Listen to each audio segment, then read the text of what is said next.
Bismillahirrohmanirrohim. Inshiqoq surasi Makkada nozil bo'lgan 25 oyatdan iborat. Bu suramizda osmonlar yorilib, ya'ni qiyomat kunida osmonlar yorilib va unda ro'y beradigan alomatlar, ko'p alomatlar haqida bayon berilgan.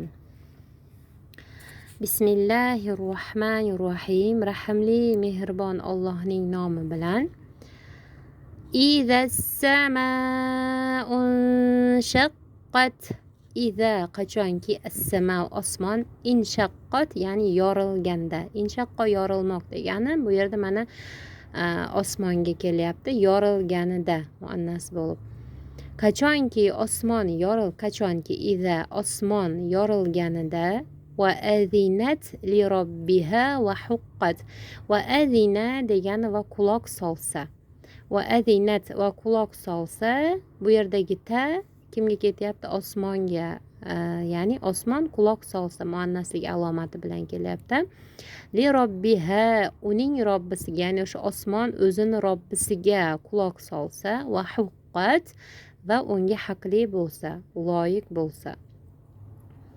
Va izal ardu muddat va iza qachonki yoki agar al ardu yer muddat yoyilsa. Muddun degani yoyilmoq degani, cho'zilmoq. Bu yerdagi ardam samoy muannas bo'lganligi uchun yerimiz ta bilan, ya'ni muannaslik alomati bilan kelyapti. Muddat qachonki yer yoyilsa. Ya'ni yoyilib tep-tekis bo'lganda, yer dumaloqqa tep-tekis bo'lgan uning ichidagi narsalar o'z-o'zidan chiqadi mana tashqariga keyingi oyatda. Va alqat va tashlasa ma narsani fiha, bu yerdagi ha yerdagi narsani tashlasa, ya'ni chiqarib tashlasa va tahallat ya'ni xoli bo'lsa, ya'ni bo'shab qolsa. Yerga aytilyapti. Bu yerda ikkala ta ham muannas bo'lib kelyapti. Va chiqarib tashlasa narsani fiha undagi narsani chiqarib tashlasa va tahallat bo'shab qolsa. Va azinat li robbiha va huqqat va quloq solsa li robbiha robbisiga, ya'ni o'z robbisiga quloq solsa va huqqat va loyiq topilsa yoki haqli bo'lsa. Ya ayyuha ey degani nido bilan kelyapti. Al insanu ya ayyuhal insanu ey inson innaka albatta sen kadihun mehnat mashaqqat chekuvchisan ila robbika robbinga kadahan mehnat mashaqqat chekkan holda fa mulaqih bas mulaqih degani ya'ni yo'liquvchisan. Unga yo'liquvchisan. Bu yerdagi hi ya'ni unga, ya'ni o'sha zot Alloh taologa bas yo'liquvchisan. Qanaqa holatda? Mehnat mashaqqat chekkan holatda yo'liquvchisan. Fa amma man fa bas ammo man kim utiya berilsa degani kitabahu uning kitaba uning kitobi utiya berilsa biyamini yamin o'ng degani hi uning o'ng tarafi bilan berilsa mana bi bilan uning yamin o'ng tarafi bi bilan berilsa fasawfa fa bas sawfa tezda yuhasabu hisob kitob qilinadi hisaban ya'ni hisob kitob qilishlikda yasiro yengil hisob kitob qilinadi. Bismillahirrohmanirrohim.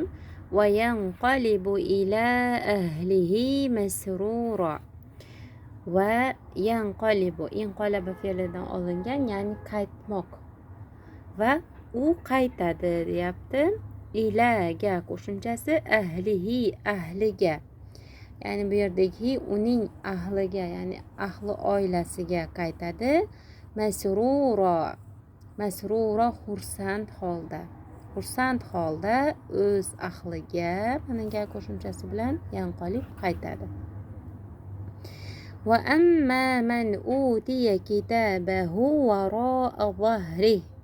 Va amma va ammo man kim utiya ya'ni kimga utiya berilsa kitabahu uning kitobi ya'ni nomai a'molar yozilgan kitobi.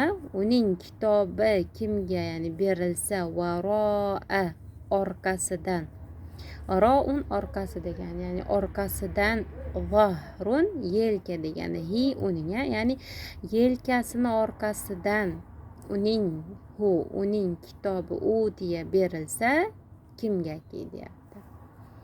Fasawfa, bas, savfa tezda, fa bas, savfa tezda, yad'u mana duodan olingan, duo kalimasidan duo qiladi, chaqiradi degan ma'nolarda. Suburo, nimani chaqirib duo qilar ekan? Suburo, o'limni, o'lim degan ekan, ya'ni o'ziga o'limni duo qiladi. Agar kitobi yelkasini orqasidan berilgan kimsa o'ziga o'limni duo qilib qolar ekan oxiratda.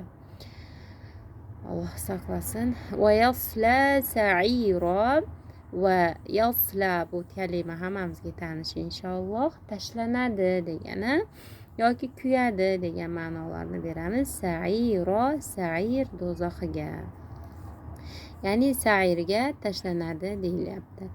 Innahu, albatta u, kana bo'lgan edi, fida qo'shimchasi, ahlihi ya'ni hi uning oilasida, ya'ni ahli oilasida bo'lgan edi, masrura xursand bo'lgan edi, ya'ni bu dunyoda u shodu xurramlikda oxiratni o'ylamay yashagan insonga aytilyapti. Bismillahirrohmanirrohim. Bugun Inshoq suramizni 14-oyatidan davom etamiz. Bismillahirrohmanirrohim. Innahu zanna an lan yahur. Inna, albatta, u zanna o'yladi, an ma qo'shimchasi, lan yahur qaytmaydi deb o'ylaydi.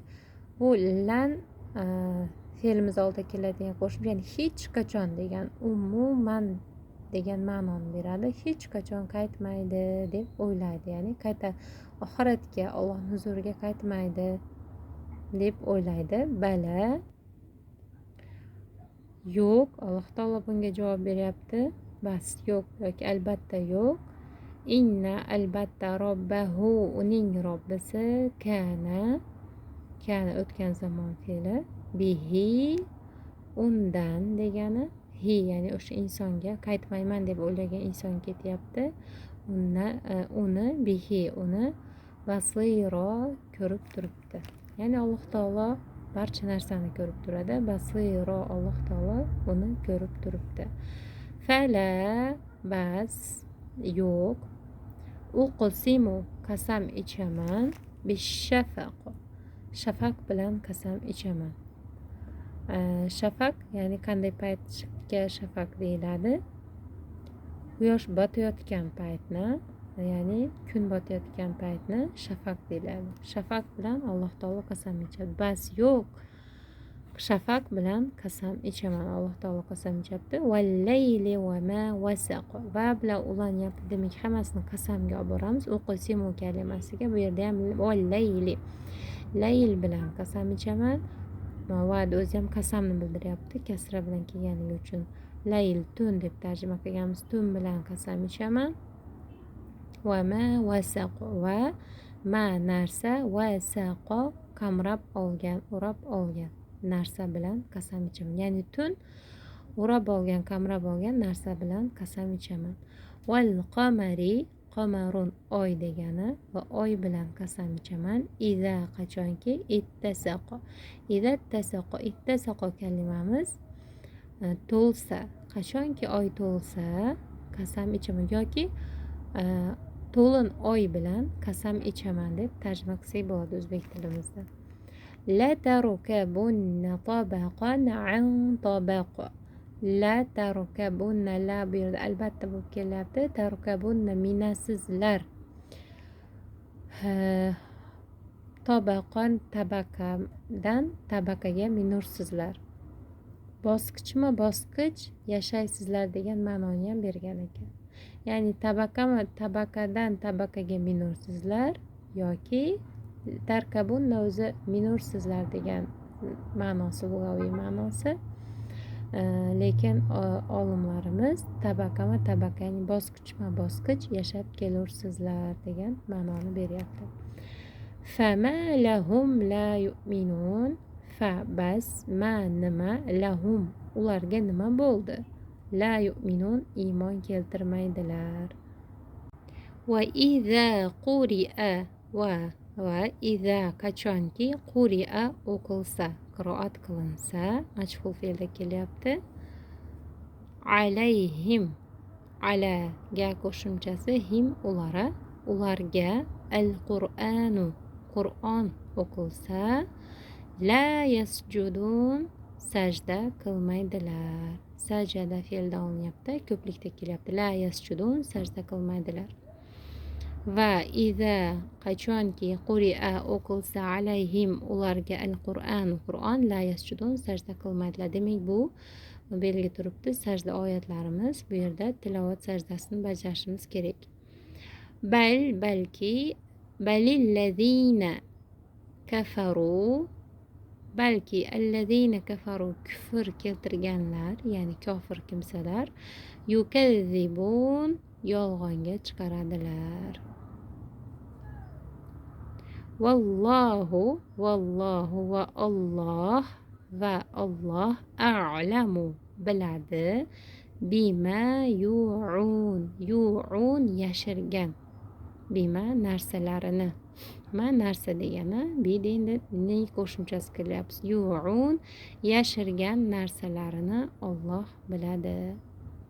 Fabashshirhum, fa bas bashshir xushxabar bering degan ma'noda.